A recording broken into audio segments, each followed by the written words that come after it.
Hi viewers, welcome to our channel. ప్రస్తుతం మనతో పాటు ఇమ్మంది రామారావు గారు సీనియర్ జర్నలిస్ట్ ఉన్నారు. వారితో ఒకసారి మాట్లాడదాం. సార్ నమస్కారం. సార్ నమస్తే అండి. సార్ ఏపీలో వైసీపీ ఓటమి పైన కేటీఆర్ గారు కొన్ని సంచలన వ్యాఖ్యలు చేశారు. సార్ ఫస్ట్ టైం ఆయన రియాక్ట్ అయ్యి వైసీపీ ఓటమి గురించి మాట్లాడారు. వైసీపీ ఓటమి నన్ను ఆశ్చర్యం కలిగించింది. 40% ఓటింగ్ తెచ్చుకోవడం అనేది అంత ఈజీ కాదు. అలాగే ఇక్కడ షర్మిల గారిని ఒక పావులా వాడుకున్నారు తప్పితే ఆమె పాత్ర ఇంకేమీ లేదు అని చెప్పేసి కూడా కామెంట్ చేశారు. పవన్ కళ్యాణ్ గారు విడిగా పోటీ చేస్తుంటే ఫలితాలు మరోలా ఉండేవని కూడా చెప్పేసి ఆయన అభిప్రాయపడ్డారు. సార్ సో ఆయన కామెంట్స్ పైన మీ ఒపీనియన్ ఏంటి సార్? ఆయన అభిప్రాయపడ్డారు, అది మీరు చెప్పింది నేను చెప్తా. ఆయన ఉద్దేశం అది. పోనీ వీళ్ళ పవన్ ఓటమి జగన్మోహన్ రెడ్డి ఓటమి గురించి కాదు. వీళ్ళు ఎందుకు ఓడిపోయారో చెప్తారా? చెప్పారు సార్. అది కూడా వీళ్ళు ఎందుకు ఓడిపోయారో చెప్తారా? వీళ్ళు సైనించి మంచిగా చెప్తారు. మేము తప్పులు చేసాము, అవినీతి చేసాము, జనంలో అవినీతి అనేది బాగా కూరుకుపోయింది, ప్రజలు మమ్మల్ని యావగించారు, మాకు సరైన సమాధానం చెప్పారని చెప్తారా? మీ మహారాజులు మీ చాలా అంటే బౌద్ధ మతాన్ని తీసుకున్నటువంటి పవిత్రమైన మనుషులు అని చెప్తారు. కానీ ఇప్పుడు ఇన్ని లక్షల కోట్లు ఎక్కడి నుంచి వచ్చిందండి? కోని ప్రకాశరావు గారు 100 రూపాయలు నన్ను అడిగి తీసుకెళ్లేవాడు, బియ్యం కొనుక్కునేవాడు అని చెప్పారు. కవిత 10 రూపాయలు నా దగ్గర తీసుకుండేది, నా దగ్గర తీసుకొని సినిమాకి వెళ్తుండేది అని చెప్పాడు. దాన్ని మీరు ఖండించలేదు అంటే నిజమే కదా. అలాగే 85లో 5,000 రూపాయలు అప్పు తీసుకున్నటువంటి కేసీఆర్ గారు 5 సంవత్సరాలు అయినప్పుడు కూడా 5,000 రూపాయలు అప్పు తీర్చుకోలేదు. That was their financial status. అయిపోయింది కదా. నువ్వు అమెరికాలో పనిచేస్తున్నావు, మీ నాన్న ఏమన్నా నువ్వు ఇప్పటికి ఇంతవరకు అడుగు తింటాము, రాజకీయాలు వద్దు, గాడిద గుడ్డ వద్దు, నువ్వు ఇంట్లో కూర్చొని నువ్వు తిట్టలేదా? మరి అలాంటి వాళ్ళకి ఈరోజు 1,000 కోట్లు ఎలాగొచ్చాయమ్మా? నీ బాబు నీ ఫాదర్ ఏమన్నాడు? ఇండియాలో ఉన్న అందరికి కూడా, అందరు ముఖ్యమంత్రులు కూడా నేను ఫీడ్ చేస్తా, కమాన్ రండి నాతో చేతులు కలపండి అని చెప్పాడు కదా. ఇండియాలో 29 రాష్ట్రాలు ఉన్నాయి. 29 రాష్ట్రాలకు కనీసం రాష్ట్రానికి 1000 కోట్లు ఇచ్చినా 29,000 కోట్లు ఉండాలి కదా.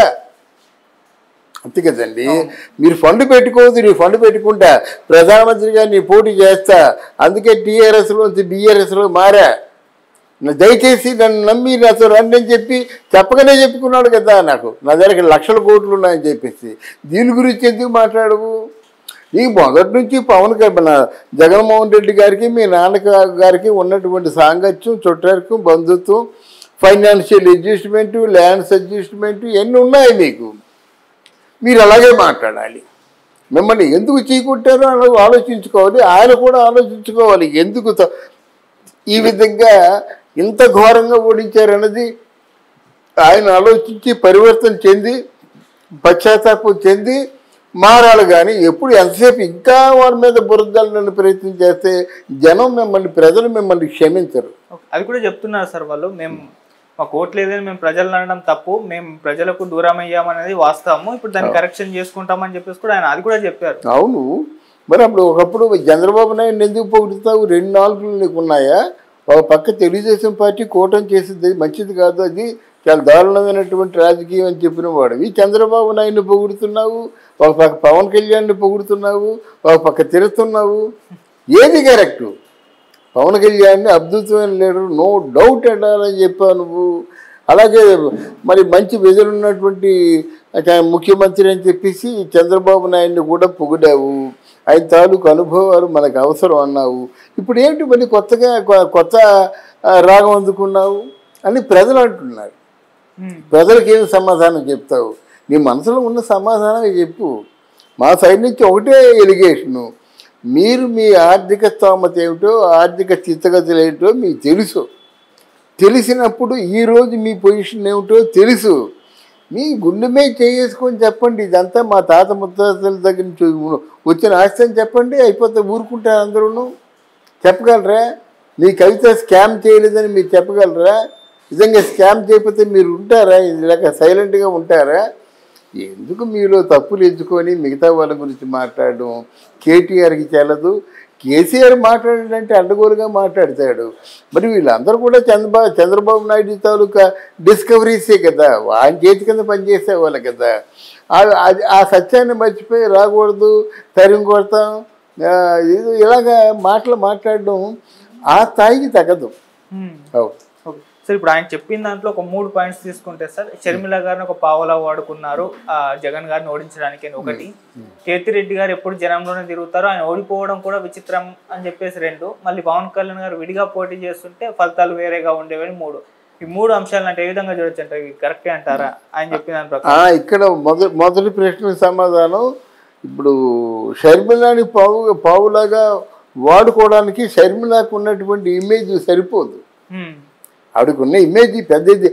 కేకే ఆవిడేం పవన్ కళ్యాణా కదా, లేదా ఆవిడేం విజయశాంత, అనుష్క, ఎవరు నయనతార, అంతే కదమ్మా. దీపిగా పడుకోనా ఏమిటి? ఆవిడ ఒక తిట్టికేస్తే ఒక విజులు కొడితే రావడానికి ఆవిడ ఎవరు? ఆవిడని ఏం బావులో ఉపయోగించుకుంటాము? ఆవిడ బాధగా ఉన్నప్పుడు కన్నీరు కాచినప్పుడు పర్వాలేదమ్మా నీకు మంచి రోజులు వస్తాయని చెప్తారు, కానీ ఆవిడని ఎలాగ ఉపయోగించుకున్నారో చెప్పాలి ఆయన. ఒకటి సార్, పావులా వాడుకోవడానికి హీరోయినే కావాలా, సెలబ్రిటీ అయ్యి ఉండాలా, లేకుంటే భారీ పాపులర్ అయ్యి? అవునండి, ఇప్పుడు ఆవిడని ఎవరు ఖాతరు చేయకపోయినట్టయితే మరి ఏం వాడుకుంటారు?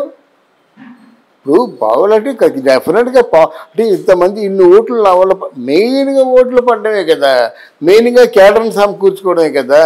అలా కాకుండా మీ ఫోటో పెట్టి పూజ చేసి దండలు వేస్తే మీకు హెల్ప్ చేసినట్టు అవ్వదు కదా.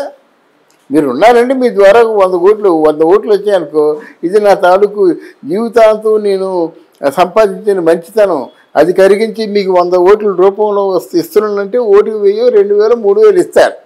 అదో పద్ధతి. అర్థమైందా? అక్కడ షర్మిల అసలు ఉంటుందో ఊడిపోతుందో తెలియని పార్టీ కాంగ్రెస్ పార్టీకి వచ్చింది, ఆవిడేం చేయలేదు. లాస్ట్ గొడవలే ప్రధానంగా చోటు చేసుకుంది. తర్వాత రాజకీయంగా కూడా షర్మిల జగన్మోహన్ రెడ్డి ఇద్దరూ పనికిరారు అనేటువంటి ఒక రాజముద్ర వేసేశారు వాళ్ళిద్దరి మీద.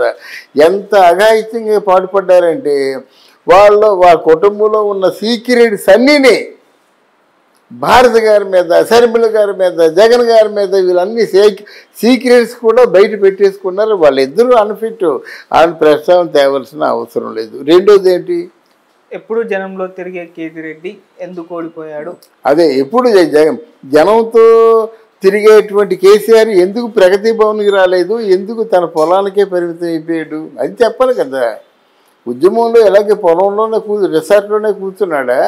ఇప్పుడు 5గురు 4గురు ఎంతోమంది ఉన్నారు, వాళ్ళు రోజు రెగ్యులర్గా వెళ్తున్నారు కదా. వాళ్ళు ఏం చెప్పారు, మిమ్మల్ని తిరగలేదు, మిమ్మల్ని మించిన వీరుడు సూర్యుడు లేదని మీకు మాయమాటలు చెప్పి మీ క్వార్టరీగా ఉన్నా మీతో మందు తాగిన వాళ్ళు ఎప్పుడు ఉన్నాక వాళ్ళు విడిపోలేదు కదా. వాళ్ళు తప్ప మిగతా ప్రపంచాన్ని మీరు చూడలేదు. వాళ్ళు ఇంతేనరా బాబు, ఆ 4గురు ఆ కుటుంబ పరిపాలన, చుట్టూ ఉన్న 4గురు పరిపాలన అనుకున్నారు, కొలుక్కొచ్చి వెళ్ళిపోయారు. ఇప్పుడు మీరంటే పంచ ప్రాణాలు పెట్టి మల్లారెడ్డి ఎందుకు పార్టీ మారుతున్నాడు? మల్లారెడ్డి మీ పార్టీలు ఉంటే రేవంత్ రెడ్డి ప్రాపర్టీ అంతా కొల్లగొడుతున్నాడు, అంతే కదా. వాడు ప్రాపర్టీని ఆయన సురక్షితంగా కాపాడుకోవాలి కదా. అది. మూడవది, పవన్ కళ్యాణ్ గారు విడిగా పోటీ చేస్తుంటే ఫలితాలు మరోలా ఉండేవి. అవును, ఆ మాట ఆయనే చెప్పాడు కదా. ఏంటి ప్రాణం పోయినప్పుడు కూడా ఓట్లను చేయాలనేవాను అని చెప్పాడు కదా. అది నువ్వు చెప్పేది ఆయన తెలీదా? ఆయన రాజకీయాలలో 14 సంవత్సరాలు బట్టి రాజకీయంలో ఉండి మాయా మంత్రాలు, కుతంత్రాలు, కుట్రలు అన్నీ చూస్తున్నాడు కదా. ఆయన నువ్వు చెప్పాల్సిన అవసరం లేదు, ఆయన బాగా తెలుసు. ఇప్పుడు చంద్రబాబు నాయుడిని మించినోడు అయిపోయాడు రాజకీయాలు చేయడంలో, సంపద సృష్టించడం అనుభవంలో కాదు. అది నువ్వు చెప్పాల్సిన అవసరం లేదు. అసలు నీ దారి నువ్వు చూసుకో, ప్రధానంగా నీ దారి నువ్వు చూసుకో. మళ్ళీ ముఖ్యమంత్రి గారి కొడుకు అవ్వగలవా నువ్వు? మళ్ళీ బీఆర్ఎస్ మళ్ళీ వస్తుందా అంటే దాన్ని ఏమంటారు, పవర్లోకి వస్తుందా?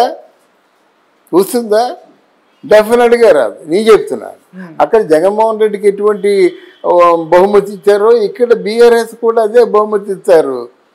అంటే మోకమ్మడిగా వాళ్ళు వెళ్ళిపోతారు అన్నమాట. ఎవరి దగ్గర వాళ్ళు చూసుకుంటారు. డబ్బులు ఖర్చు పెట్టి అసెంబ్లీలో నెగ్గిన తర్వాత మళ్ళీ డబ్బులు సంపాదించే మార్గం ఆలోచించుకోవడం తప్ప.